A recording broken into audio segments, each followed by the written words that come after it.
Sandy. Hi, Rosie. Hi, guys. I wanted to start off by letting you guys know that my Aunt Ona Whetstone passed away yesterday.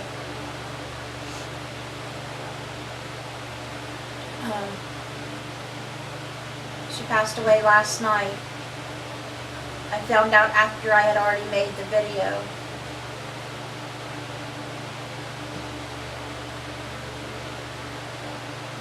So I'm putting it in today's video. So I just wanted to be sure and let you guys know.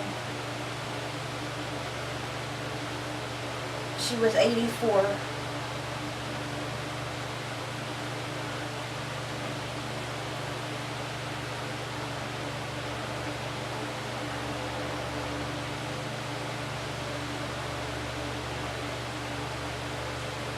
She was the last one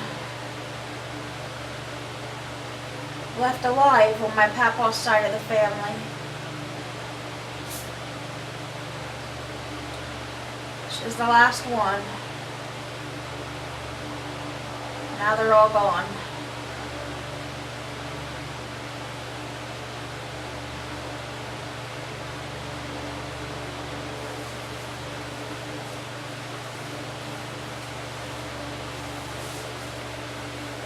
Alright, guys. We are continuing on today reading about Paul.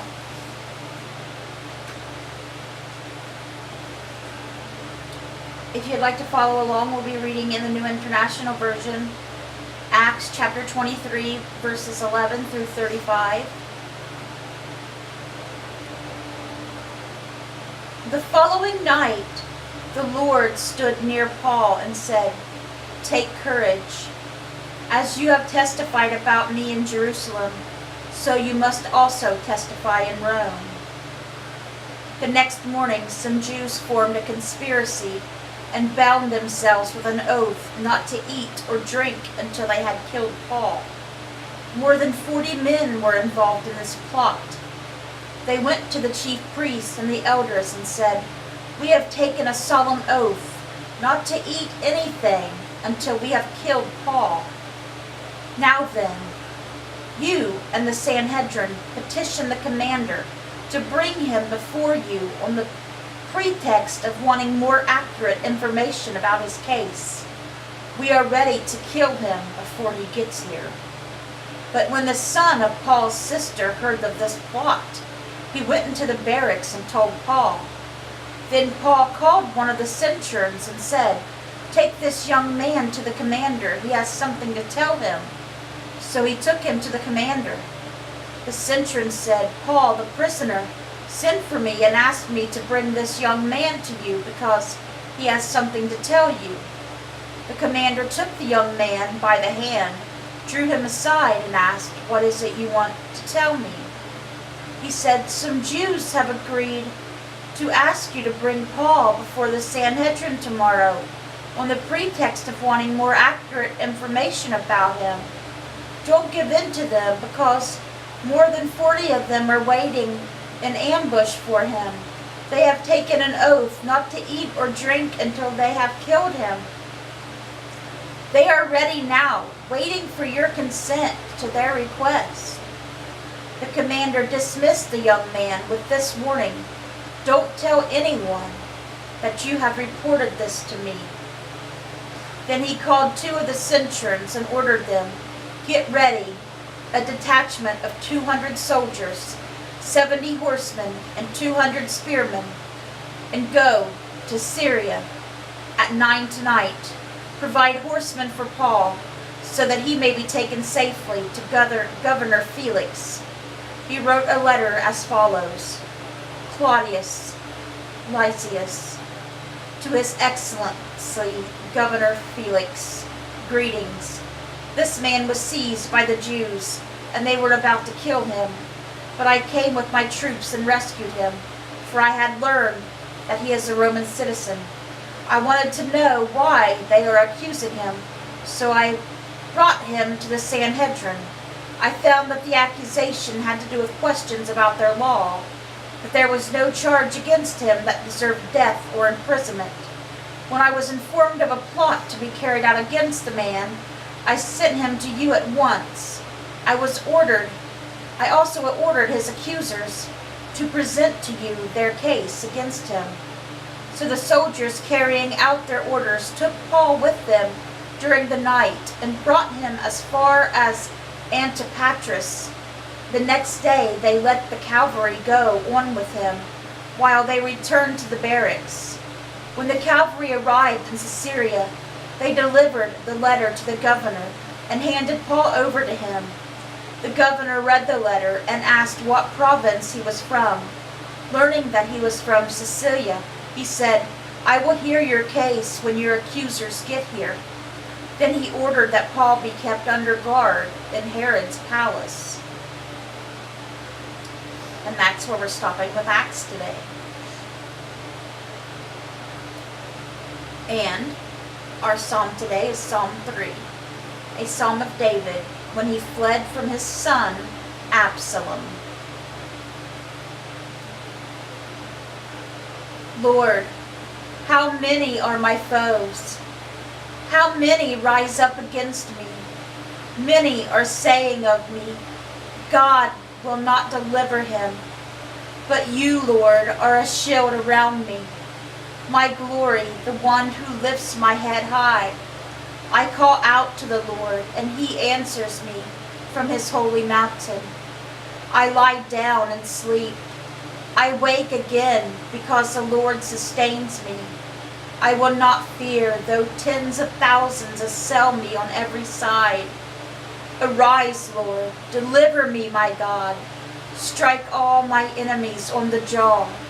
Break the teeth of the wicked. From the Lord comes deliverance. May your blessing be on your people. And that was Psalm 3, a psalm of David, when he was fleeing from his son Absalom. Absalom, his son, was a very handsome young man.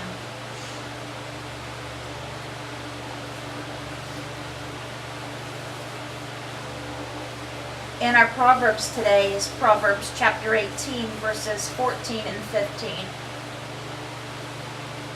The human spirit can endure in sickness, but a crushed spirit who can bear? The heart of a discerning acquires knowledge, for the ears of the wise seek it out. Again, the human spirit can endure in sickness, but a crushed spirit who can bear?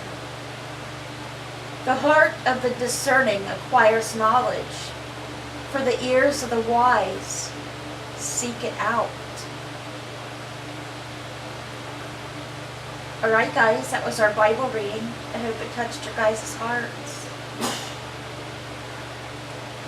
Let's get out our prayer books.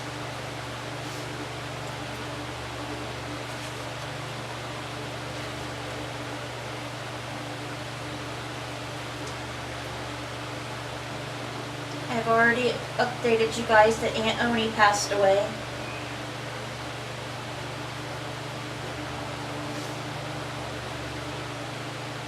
We want to keep Sandy in our prayers, that she keeps having a good work environment.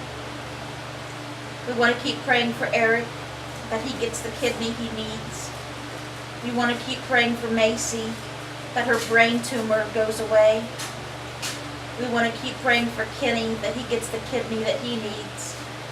We want to keep praying for Sherm, for his health to get 100% better, and for him to get a miracle to get a car or some kind of vehicle. And we want to pray for April and Linda Thacker. They both got a lot of health problems, and April's been really sick lately. We need to pray for Christopher Surback for good health. We need to pray for Roy and Lori Mollett for good health. We need to pray for Barb Post for good health. We need to pray for Joe Osborne, for him to stay on the right track. We need to pray for Debbie Lee for good health. She's got a lot of health problems. We need to pray for Josh Mollett and Vidalia Mercer and their unborn baby, Braxton. We need to pray for Shannon and her son, Giovanni. Giovanni's got a rare illness. He's just a little boy. He really needs God's healing touch. And Shannon is his mom. And she really needs God's wisdom and strength and comfort. And they both really need God in their life. Rhonda Karshner, we need to pray for her. She's got a lot of health problems and she might be having gallbladder trouble. We need to pray for Cindy Welsh. She's got a lot of health problems and we'll be having surgery again next month. We need to pray for Abby and Jimmy Myers. They both had very rough lives and their lives are just getting started. We need to pray for Amber Brown. She'll be having surgery. And we need to pray for Tammy Ashworth. She has bad health. And for other reasons. Alright guys, that is our prayer requests.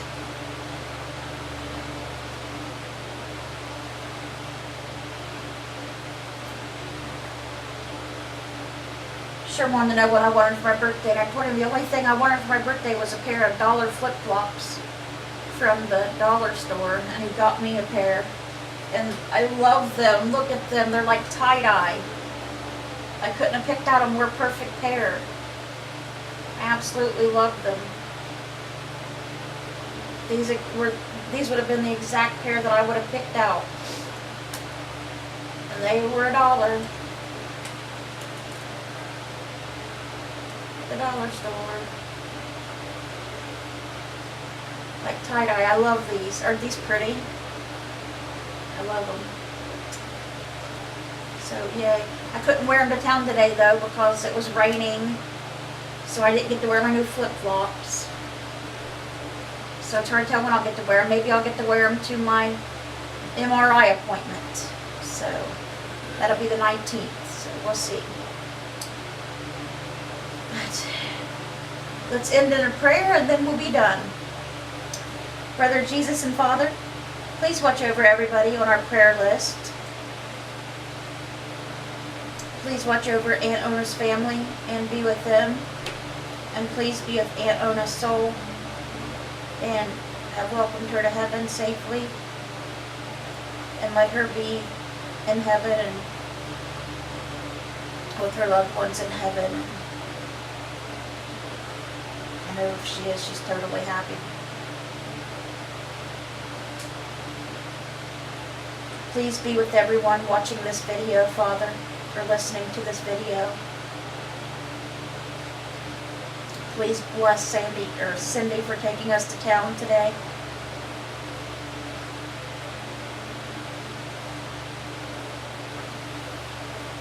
Please bless Sherm for all he's done today. He's had to carry everything in and do everything himself. His back's really bothering him now. I love you, Brother Jesus and Father, with all my heart and soul. Amen. Amen. I got an awful headache, guys. I just can't even think straight.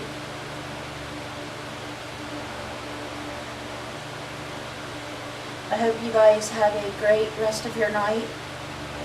Let's bring those souls to Jesus, and God willing, I'll see you guys again tomorrow with another Bible reading. Bye guys. God bless.